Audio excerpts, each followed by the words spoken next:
In this video, we're going to be looking at the center wings and also the fullback position. We're going to base it off the best scorers in the list and the guys I think you should look at based on that scoring and also their value heading into the 2024 season. Obviously looking towards a round one purchase and where I see them ranked in that one there. So up top in the center wings, we're going to have to go with Val Holmes. I think he's going to be very close to the top scorer this year in the position, and I do think there is a little bit of value on Val Holmes. Just considering how poorly the Cowboys were during last season, he's someone that can be very, very consistent, but then when they go off and score bulk points, he's one of those guys that benefits with the goal kicking and also with his try scoring and assisting from that point. He did have 6 scores above 90. He didn't have the ridiculous boom games except for a couple there through the middle. And I definitely think he has extra upside if the Cowboys go well. So definitely one to consider. And the man I have up top, even though he wasn't the best scorer in the position last season. Campbell Graham is in second position on this list at 703k. The average is 68.9. He definitely has the upside. He started incredibly well in 2023, especially when the Rabbitohs were doing well also. So that's something to coincide with his drop of form was also his injury, but also with the Rabbitohs performing pretty poorly. And now that they bring Jack Whiten over, they've got a few things right in their injury front with Silva Havili back fit and firing. They've got guys like Tallis Duncan coming up. They're going to be a very, very good team, and I think that hopefully they've sorted out all their off-field stuff, and they could be raring to go. So his average is well under 60 when the Rabbitohs did struggle during that time. He does have a bit of a tougher draw to start, but I definitely think he's someone that you can consider, given he's a little bit cheaper than that of Holmes, Asako, Greg Marzhew, Gagai, and the like there, if you are looking to have at least one gun in your side for round one. Jermaine Asako, 783.2k. The average is 76.7 for him. It was definitely a career year with 700s across the season, which was amazing. It's going to be very, very tough to replicate in his second season there after breaking out, but he does have a really, really nice draw to start. Aside from the round 3 bye, which will be a little bit annoying having to play one of your cheap guys in the center wing position, that's probably the main turnoff. It's just because it will be a cheap guy. And the way the center wing position is sort of set up with the multitude of players that you have to select, and really it's very hard to select multiple guns in this position if you're looking to go up and take some really, really high scorers, the 80 plus guys in the fullback position, whether you're taking 1 or 2.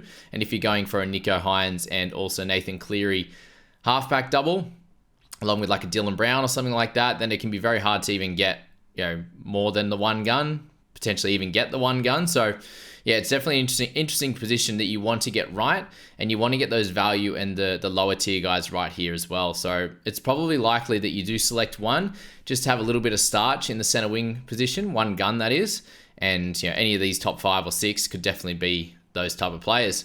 So that's Asako. I just can't see him doing it again to this level. Like, he'll be a 70 guy, but 77, whew, big one. Greg Marzhew, very similar to that. Obviously, a little bit priced up at 789, 77.3 the average. He had the career year. He had so many tries. It's very, very hard to see upside on his price. But he has the hundreds upside with scoring 5 of them. A little bit less than that of Asako, but in a really, really good night side, could definitely score really well again. He's going to be a clear option at some point, but I just don't think it's a round 1 selection, although you just know that you're going to get good scores out of him in base and then also with his try scoring. Dan Gagai comes in next on the list, another night at 739k there. Average is 72.4. He definitely has a little bit less upside than the others above him, but the consistency is what drags you into someone like Dan Gagai, with a very high chance of him not playing Origin either. The consistency and that in itself in a pretty good side, knowing that he was creating a lot of the points for himself, not the other way around, because he was getting Dom Young through gaps, and whoever's on that wing are going to be the beneficiary of him as well, with his tackle breaks, with his run meters, and getting those flick passes and quick balls down that right hand touchline. So Gags will be solid again. I just won't be selecting him myself. Garrick there. All these guys here are the big points getters, I would say. Anyone in the top 10, and then anyone from that we're looking at potentially a little bit of value but some risk. Whereas a lot of these guys in that top section, the risk is fairly low for them to score pretty well, and that's why we pop them in that top 5 there. Garrick, 722.5k, the average is 71 there. He's got the dual position with the fullback as well, which is helpful at some point of the year, that's for sure. He scored 3 of his hundreds with Tom in the side, so that's something to note there for sure. So he benefits clearly when Manly are good with the goal kicking, when he scores tries and the like as well, obviously.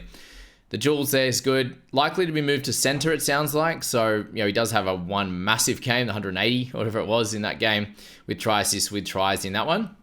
I don't think they have a medium to sort of hard draw to kick things off. So he's someone to consider, but I would rather go for someone like Campbell Graham or Val Holmes over him in this one at a similar price without the duel, but that fullback position, you probably want to fill that with other guys, that's for sure.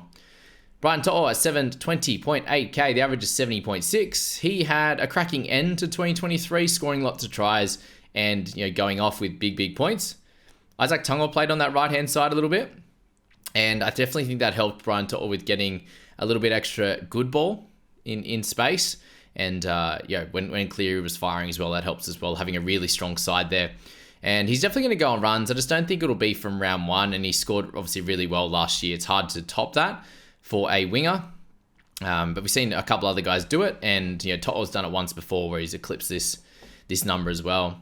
Someone I find a little bit more value in is that of Jacob Kiraz. At 605k, it's a big drop now. You're over 100k less than that of To'o at a 59.3 average there. So with him, he had a cracking start before the injury, and he just wasn't the same after. So looking likely it'll be a better dog side. I think there's upside for him at wing or centre, either way. Looking to be somewhere between that 0 to 10 points of value. So at a minimum, I can't see him going any lower than this 59, but he could definitely get closer to a 69, 70 and be at the level that these guys are if the Dogs play a little bit better and if he stays injury-free. We know he has some decent upside in him, for sure. He had a 140-odd game last year, but for the most part, he's a good ball runner. If he's playing centre, he gets those tackle numbers as well, which is helpful, but it's not why we're picking him up. We'd be picking him up because of his upside and potential for the Dogs to be better. So 605k, if you're looking for someone to lock in that's consistent, that's not going to play Origin, there's definitely worse picks than Jacob Kiraz. Isaac Tungo there. He does fall a little bit low just because I think as centre there, he's very expensive, and he had a cracking year last year at 698.7k there. The average is 68. So yeah, as I said, really, really good. Took a leap last year with the 300. So there's definitely some upside in a great team. I think you're paying up for him to begin. He's likely to start well for sure, but over 70, I'm not sure of it there.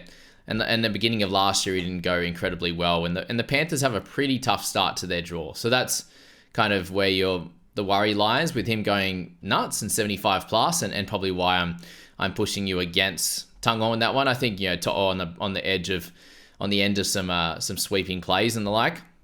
That he could get, the odd try or two more than Tungo in that first game, and why I have him just above. But they're both going to be solid picks across the season without playing Origin as well. Dallin Watini-Zelezniak is 719k, he averages 70.5. He had a career season as well, so we'll speak about Chans as well. I just think both of them, no real upside and maybe a slight regression if the Warriors can't stay in the top 4. If they can stay in the top 4, then he might average similar, but I just can't see it. And better options above. Joey Manu at 652, average of 64 there. So I think for him, you got to wait until he plays 6 or at 1 at certain times during the season, and then he could become a buy. Just as always, it's usually silly to start with him unless he's at 1 or 6, where his best scores are.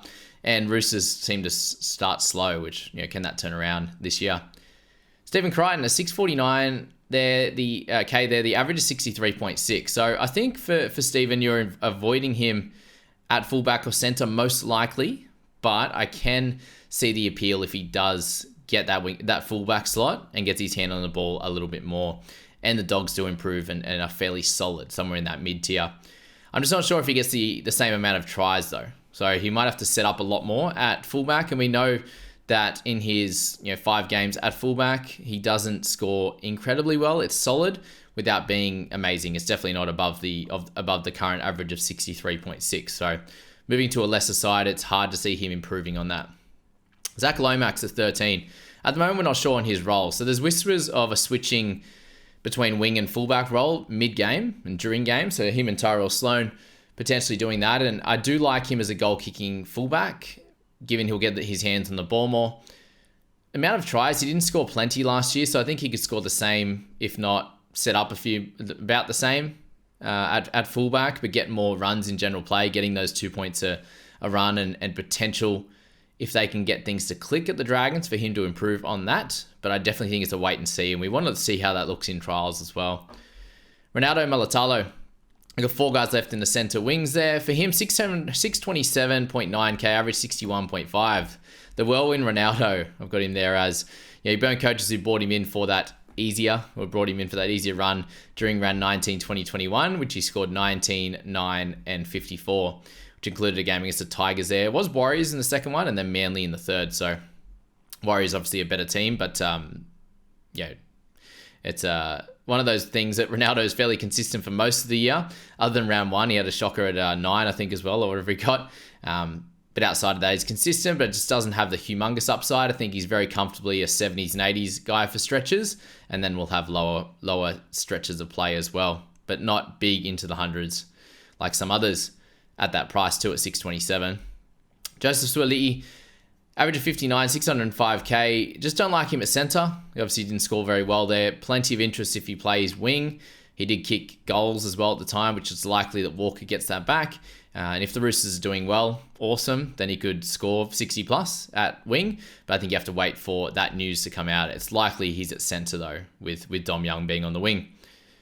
Selwyn Cobbo, 602.9k, the average of 59. So he's moving to centre. I just don't think that helps him too much. There's definitely less chances for tries for him, but assists are likely to jump. You imagine most wingers tend to get more tries. The centres can help with the assist mark there, and how often are they going to get opportunities to score down that left-hand side, which will be where he is at. With Ezra Mam now, I think it's going to be helpful for his assists, but still somewhere between that 58 to 65 for me with Cobbo. Hammer, 600.9k, average of 59 last year. I just don't think he has the boom upside of others, even with the amount of tries he scored last year. And that's when Dolphins were playing well also. So yeah, he definitely averaged above the 60, but it wasn't too far above that number. Only able to get 100 in that time. And for the others, a lot of 70s and 80s in that stretch. But that's plenty of games scoring doubles, scoring singles there, at least something in each game. And there's some talk about him between centre, between fullback. If he's at centre, it's a definite avoid. If it's a fullback, then it's definitely something to look at there, where he would get dual if he was named at fullback to start, which is funny that he ends up as a centre wing there. Actually, I actually scratch that. I don't know if I've actually missed out on his dual or not, but if I have, let me know in the comments. We move to the fullback position. Scoring plus the value rankings there. So Kalen Ponga at 892.8k. Average there of 87.4, and that does include a bunch of games at 5'8" to start the year. That includes some concussion games, affected games as well. So his lowest score was 77 in the past 8 games with 5 big hundreds too. So absolutely incredible, averaging well into the hundreds, 105, I believe, since he moved in that last sort of 11 games, I believe it was. And the upside is clearly there with some value potentially on his starting price. So he's one of the SC players who can hurt you as well if you don't own. He definitely has the injury risk that hasn't gone away at all, especially with concussions. We even just saw another one with Will Pukovski from that opens the batting for Victoria in the cricket, got another head knock the other day, and the dizziness and everything that goes along with that. So there's still potential that any knock to Ponga's head and he could be out of the game for some time. So there's definitely the risk there. Let's hope it doesn't happen, but it's definitely there. There's lots of good options as well, but I find it's very, very hard not to take Ponga just with the upside that he provides if he's goal kicking as well, which it is likely that he will be with Jackson Hastings' ankle, on his kicking ankle. It hasn't been great across this offseason and the back end of last season. Ponga, cracking option. Scott Drinkwater as well, so 851k for him. Averages 83 last year, so both those guys were impeccable. Speaking of hundreds, he scored 7 of them across the season in a struggling Cowboys side. So during the period they were good, in and around Origin, his lowest score was 86. So that is absolutely incredible. And that's the sort of stretch that you want to be looking at and going, if I start with him in round 1, is it going to be worth it for me, given he started really poorly last year? The Cowboys were really bad to start as well. Can they start well? And can Drinkwater start well also? when you're looking back at Val Holmes there, he was still fairly consistent across that starting period. He lost a little bit of money just considering that there weren't many tries scored and no real attacking options for him or goal kicks. And Scott Drinkwater was still able to average 83 across the year. So he could definitely be an 85 to 90 type of guy if the Cowboys play really well. Their attack is very well centered around him.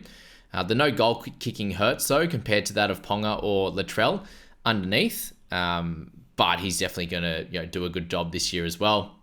No buy for a long time, unlikely to be in Origin. Definitely one you could look to plug and play, hold for the entirety of the year. Latrell Mitchell, 789.4k, average is 77.3. So he's one of the guys in here that has a tougher draw to begin. But it does feel like Latrell should be closer to 85 this year, considering he had 82 and 85, where his previous two seasons average in 21 and also 22.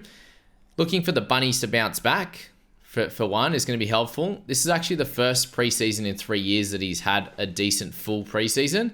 So that's obviously going to be very helpful for him as well. So I think out of these first bunch of guys, he is the cut price option of the above two guys and has the goal kicking as well. So very easily he could push into the 800s to mid 800s there. And you're paying a little bit less than you are for Ponga and Drinkwater. He will be in Origin. That's something for you to contend with there. A buy in round 7 is completely fine, and you could assess how he's going up until that, but he could definitely come out and be an 85 to 90 guy over the first stretch of games if the Bunnies come out fit and firing. So cheaper than all this lot. He's definitely someone that you need to consider. Tom Trbojevic, 833.5k, average of 81.6. So with him, you had 400s and a 97 in the 11 games that he played, and that shows what he's about. It's all upside for Trbojevic, and there's plenty of downside of that too. Second highest average season for him. He had the 140 odd in 2021, which is wild. Lower than that in the low 70s last year and then 81 this year. It shows that the volatility of how many games that he plays, obviously the injury affected games usually lowers his average. So is there value for him? Maybe. I think it's a pass for me, but I'm definitely going to be scared watching him knowing that he could easily be a 100 plus guy with their sort of medium level draw to kick things off. Reece Walsh is next on the list, a little bit less expensive than that of Tom. 79.6 average. He did play absolutely out of his skin last year to average 80, in my opinion. There was plenty of bailout games where he was on a very, very low score and then managed to get plenty of assists and score some tries with some line breaks there to end our games and finish off at like a 90 or 100. A fairly tough opening draw as well, I think, for the Broncos for sure. He could definitely go up another level this year, but I would still pick Latrell over him. 813 compared to 789. It's not a great deal. It's 24k, but we know that Latrell's gone over this where we don't know what Walsh, if he's able to go above this score and this average. Ryan Schnacken-Pappenhausen. So with him there, you got a 645k price point. The average is 44.5, and he has seasons of 71 and a 79 average. Given he's priced at 63, that's something to note when I'm talking about this. Very reasonable to predict he ends up somewhere in that 70s range for sure if he plays the whole season. The question mark is, what's he going to be like at the start of the season? They have a bye in round 4. He's coming off the big injuries. They have a fairly tough draw to begin. There's a fair few negatives in that way. And unfortunately, given he's not right down near that 44.5 average, it does make it harder to start with him. Priced up at the 63 when there's other guys that are proven in the last season and aren't coming off massive, ridiculous injuries that could score in that 70s and 80s pretty comfortably. And Pap, we're kind of hoping that he gets sort of that, price at 63, 10 points of value puts him in between that 71 and 79 there. And we'd be very, very happy if he gets somewhere in there. And that's 10 points of value that is a fairly risky 10 points of value. So do you go for him? I think if the stars align, he definitely gets there, but I think I'll be watching him to start the season. As much as I love him, I'm going to let him go in Supercoach and potentially look at him after round 4. Clint Gutherson, 807k, very, very expensive with that, with the average of 79. Incredible season for him. Sounds like he's dealing with some injury rehab currently, and he definitely scored better when Brown wasn't there through the middle of the season, scoring 3 big hundreds in a row in and around Origin. That's where that big run was. So I think for now we're going to pass on him, and we'll look at him again somewhere towards the middle of the season. Hopefully he's closer to the 700k mark than the 800k mark from there at that point. Chancellor Cook's out, as we said, career year, similar story to Dallin, I think, with a little bit lower upside than what Dallin can have on that wing with the try scoring ability. Will Kennedy, 664k, average of 65. He tied his best year of his career a couple of years ago. Just doesn't have the upside of Pap, and he's near his price, or a little bit more expensive than what Pap is. So it's just a clear no for Will Kennedy in this one here. So thank you for tuning in to the final edition of the gun section for Supercoach. We're going to be moving into the mid-tier value, and we'll go up to those first three that we spoke about there with the hooking position, the 5/8s, and also the halfback, before we get into this one here and also the front row forward and the 2RF. The game is finally open. It's super exciting, and a little bit of a points change as well, which we'll get into at one point in the scoring. Just a small one, getting held up on the in-goal, just like it is in fantasy. So 3 points in that one though. So it's a smaller amount, but definitely helps add things up for those like kind of try savers there, which is cool. So that's that one, guys. Thanks for listening, and we'll catch you in the next Supercoach video.